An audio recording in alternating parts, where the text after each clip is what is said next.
Hello friends, இன்றைக்கி சேமியா பால் பாயாசம் எப்படி செய்யலான்றதை பார்க்கலாம். ஒரு பாத்திரத்தில் 2 ஸ்பூன் நெய் விட்டு அதில் கட் பண்ணி வச்ச பாதாம், கருப்பு திராட்சை, முந்திரி பருப்பு இதெல்லாமே கொஞ்சம் நெய்யில் வறுத்து தனியாக எடுத்து வச்சுக்கலாம். அதே நெய்யில் உடச்சி போட்ட சேமியாவை நல்லா ஒரு ப்ரௌன் கலர் வர வரைக்கும் நல்லா வறுத்துட்டு சேமியாவிலேயே 1/2 லிட்டர் பால் இதோட சேர்த்துக்கோங்க.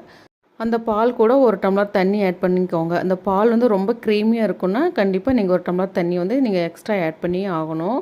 சேமியா பாதி வந்ததுக்கப்புறமா அந்த பாலும் நல்லா கொதிச்சு வரும். அப்போ ஊற வச்சுருந்த ஜவ்வரிசி இதோட ஆட் பண்ணிக்கோங்க. நான் 1 கப் சர்க்கரை ஆட் பண்ணியிருக்கேன். உங்களுக்கு இன்னும் ஸ்வீட்டாக வேணும் அப்படின்னா நீங்கள் 1/2 கப் சர்க்கரை கூட ஆட் பண்ணிக்கலாம்.